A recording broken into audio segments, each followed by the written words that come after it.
प्रधानमंत्री जी ऑस्ट्रेलिया जाते हैं और जादू से State Bank of India $1 billion loan Adani ji को ऑफर कर देता है। सर, इसका भी डॉक्यूमेंट जरूरी है क्या, बताओ। मोदी जी, आपका सरकार की पास है। अधीर प्लीज। उसके बाद मैं उदाहरण दे रहा हूं, पूरी दुनिया में मोदी जी जाते हैं, घूमते हैं, तो मैं बता देता हूं क्या होता है वहां पे। बांग्लादेश में गए, हाँ काम पे ही जा रहे हैं, वही तो बोल रहा हूं, काम पे जा रहे हैं। बांग्लादेश जाते हैं, मोदी जी की पहली ट्रिप होती है बांग्लादेश में। वहां पे बांग्लादेश को इलेक्ट्रिसिटी बेचने का डिसीजन लिया जाता है। कुछ ही दिन बाद बांग्लादेश पावर डेवलपमेंट बोर्ड 25 साल का कॉन्ट्रैक्ट अदानी जी के साथ साइन कर देता है। 1500 मेगावाट इलेक्ट्रिसिटी का कॉन्ट्रैक्ट अदानी जी। चलिए वहां से श्रीलंका चलते हैं।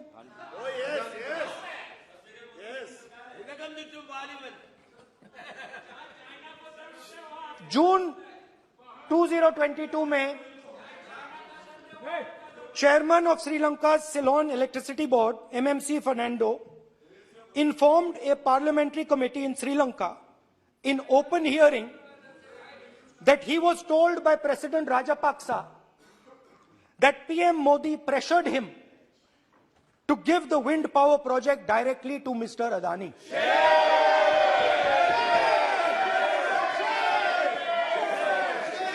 मतलब श्रीलंका इलेक्ट्रिसिटी बोर्ड के चेयरमैन कहते हैं कि उन्होंने राजापाक्सा जी ने कहा कि हिंदुस्तान के प्रधानमंत्री ने उनको कहा है कि ये विंड पावर का प्रोजेक्ट है, ये अदानी जी को देना है। तो ये रही आपकी फॉरेन पॉलिसी। ये हिंदुस्तान की फॉरेन पॉलिसी नहीं है, ये अदानी जी की फॉरेन पॉलिसी है, उनके बिजनेसेस बनाने की फॉरेन पॉलिसी है। 2022 में अदानी जी अनाउंस करते हैं कि वो $50 बिलियन इन्वेस्ट करेंगे to build the world's largest green hydrogen ecosystem. और इस बजट में बीजेपी की सरकार निर्मला सीतारमण जी कहती हैं हम ग्रीन हाइड्रोजन के लिए बहुत ह्यूज इंसेंटिव्स देंगे, 19,700 करोड़ रुपए हम ग्रीन हाइड्रोजन के लिए देंगे, मतलब अदानी जी को देंगे।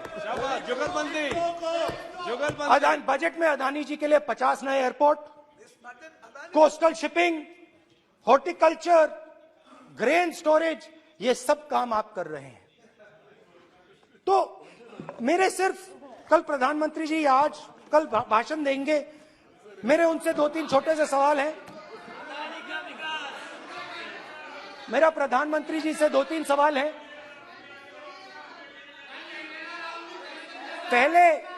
पहले अदानी जी के हवाई जहाज में मोदी जी जाते थे, अब मोदी जी के हवाई जहाज में अदानी जी जाते हैं। पहले लोकल मामला था, फिर नेशनल मामला हो गया, उसके बाद इंटरनेशनल मामला हो गया। अदानी जी के लिए बोरिस जॉनसन का बेटा काम करता है, आपको पता नहीं मालूम है या नहीं मालूम? भाई सॉरी, नहीं बेटा भी, भाई काम करता है। तो ये मामला पहले गुजरात का मामला था, फिर ये हिंदुस्तान का मामला हुआ, अब ये इंटरनेशनल मामला हो गया है। तो मेरा सवाल प्रधानमंत्री जी से, और सिंपल सवाल है, प्रधानमंत्री जी आपकी फॉरेन ट्रिप्स पे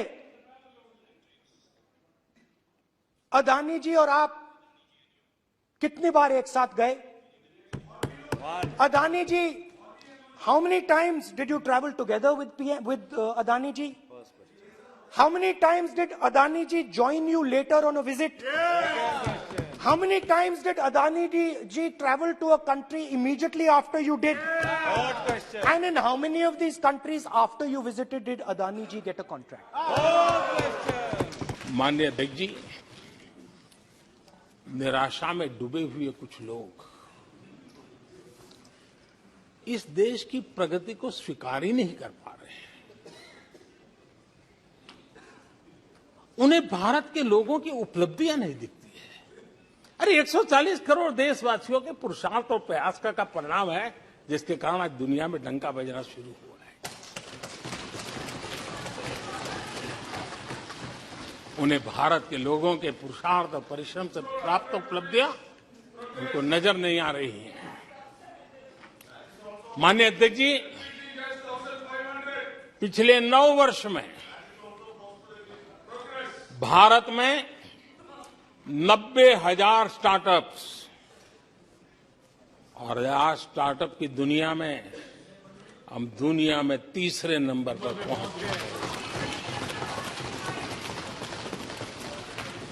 एक बहुत बड़ा स्टार्टअप इकोसिस्टम आज देश के टायर 2, टायर 3 सिटीज में भी पहुंच चुका है। हिंदुस्तान के हर कोने में पहुंचा है। भारत के युवा सामर्थ्य की पहचान बनता जा रहा है। माननीय अध्यक्ष जी, इतने कम समय में और कोरोना के विकट कालखंड में 108 यूनिकॉर्न बने हैं, और एक यूनिकॉर्न का मतलब होता है उसकी वैल्यू 6-7 हजार करोड़ से ज्यादा होती है। ये देश के नौजवानों ने करके दिखाया। कुछ लोग ऐसे निराशा में डूबे हैं, ऐसे निराशा में डूबे हैं। काका हाथरसी ने एक बड़ी मजेदार बात कही थी। काका हाथरसी ने कहा था, आगा पीछा देखकर क्यों होते गमगीन, जैसी जिसकी भावना वैसा दिखे सीन।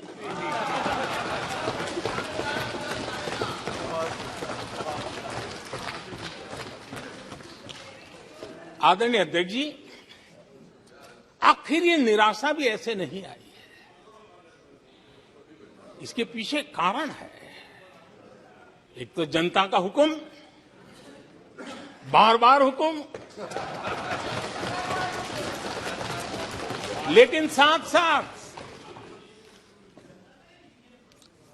इस निराशा के पीछे जो अंतर मन में पड़ी हुई चीज है, जो चैन से सोने नहीं देती है, और क्या है? पिछले 10 साल में 2014 के पहले 2004 से 14 भारत की अर्थव्यवस्था खस्ता हाल हो गई। निराशा नहीं होगी तो क्या होगा? माननीय अध्यक्ष जी, एक बार जंगल में 2 नौजवान शिकार करने के लिए गए, और वो गाड़ी में अपनी बंदूक नीचे उतार करके थोड़ा टहलने लगे। उन्होंने सोचा कि थोड़ा अभी आगे चलना है तो थोड़ा जरा हाथ पैर ठीक कर ले, लेकिन गए थे तो बाघ का शिकार करने के लिए, और उन्होंने देखा आगे जाएंगे तो बाघ मिलेगा। लेकिन हुआ ये कि वहीं पर बाघ दिखाई दिया। अभी नीचे उतरे थे, अपनी गाड़ी में बंदूक वहीं पड़ी थी। बाघ दिखा, अब करे क्या? तो उन्हें लाइसेंस दिखाया कि मेरे पास बंदूक का लाइसेंस है।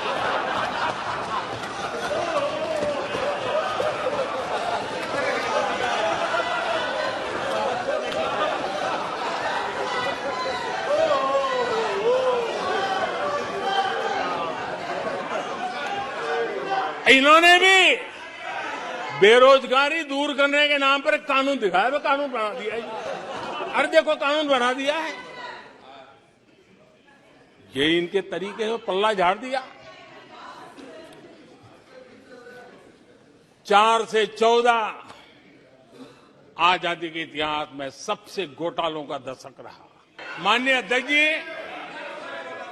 बीते वर्षों में हार्वर्ड में एक बहुत बढ़िया स्टडी हुई है, बहुत इंपॉर्टेंट स्टडी हुई है, और वो स्टडी है उसका टॉपिक क्या था मैं जरूर सदन को बताना चाहूंगा, और ये स्टडी हो चुकी है। स्टडी है the rise and decline of India's Congress party. ये स्टडी हो चुका है और मुझे विश्वास है अध्यक्ष जी, मुझे विश्वास है भविष्य में कांग्रेस की बर्बादी पर सिर्फ हार्वर्ड नहीं, बड़े बड़े विश्वविद्यालयों में अध्ययन होना ही होना है और डुबाने वाले लोगों पर भी होने वाला है। इस प्रकार के लोगों के लिए दुष्यंत कुमार ने बहुत बढ़िया बात कही है और दुष्यंत कुमार ने जो कहा है बहुत फिट बैठता है। उन्होंने कहा है तुम्हारे पांव के नीचे, तुम्हारे पांव के नीचे कोई जमीन नहीं, तुम्हारे पांव के नीचे कोई जमीन नहीं। कमाल ये है कि फिर भी तुम्हें यकीन नहीं।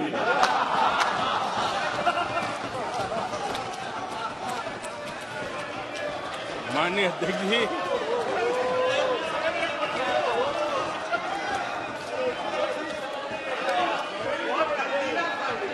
आदरणीय अध्यक्ष जी,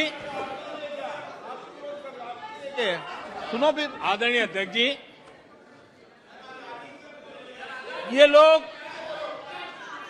बिना सर पैर की बातें करने के आदी होने के कारण उनको ये भी याद नहीं रहता है कि वो खुद का कितना कॉन्ट्राडिक्शन कहते हैं। कभी एक बात, कभी दूसरी बात, कभी एक तरफ, कभी दूसरी तरफ। हो सकता है वो आत्मचिंतन करके खुद के अंदर जो विरोधाभास है उसको भी तो ठीक करेंगे। आदरणीय अध्यक्ष जी, मोदी पे भरोसा अखबार की सुर्खियों से पैदा नहीं हुआ है। मोदी पे ये भरोसा टीवी पर चमकते चेहरों से नहीं हुआ है। जीवन खपा दिया है, पल पल खपा दी है,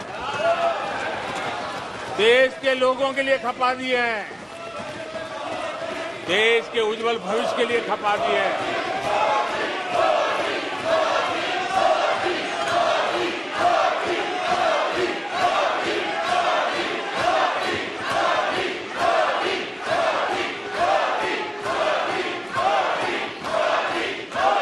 आदरणीय अध्यक्ष जी, आदरणीय अध्यक्ष जी,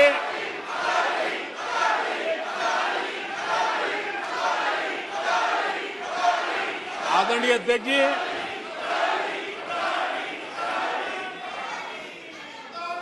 जो देशवासियों का मोदी पर भरोसा है, ये इनकी समझ के दायरे से बाहर है और समझ के दायरे से भी काफी ऊपर है।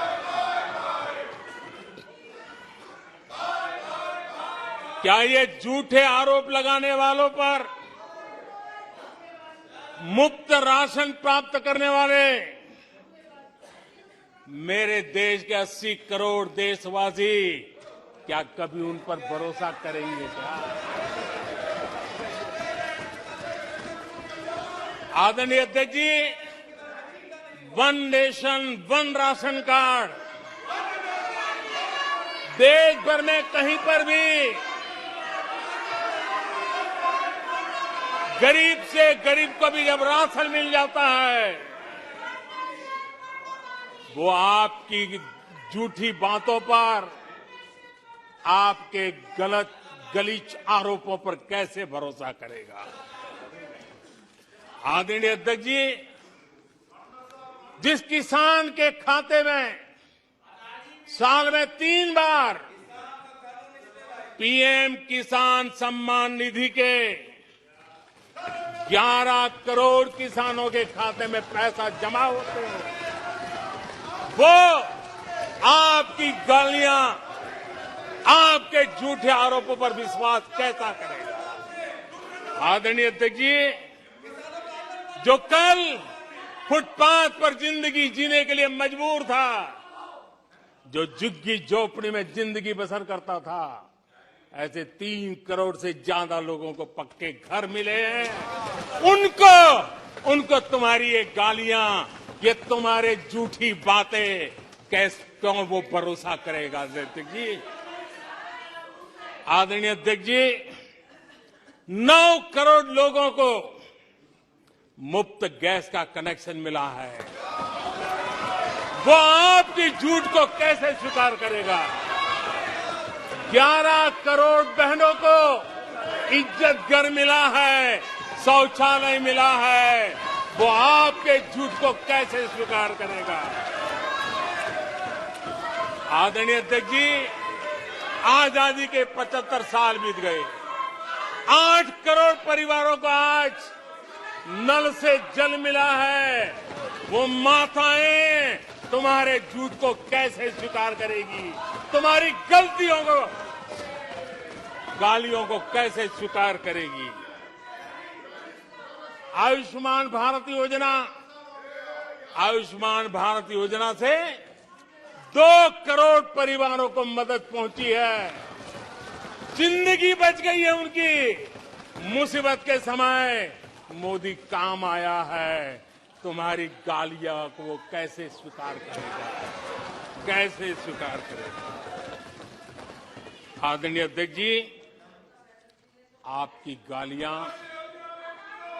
आपके आरोपों को इन कोटि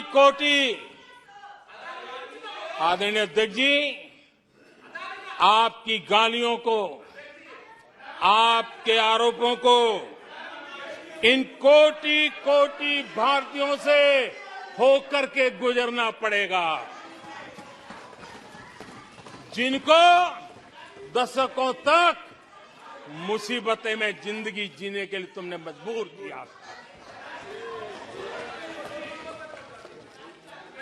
आदरणीय अध्यक्ष जी, कुछ लोग अपने लिए, अपने परिवार के लिए बहुत कुछ तबाह करने पर लगे हुए हैं, अपने लिए, अपने परिवार के लिए जी रहे हैं। मोदी तो 25 करोड़ देशवासियों के परिवार का सदस्य है।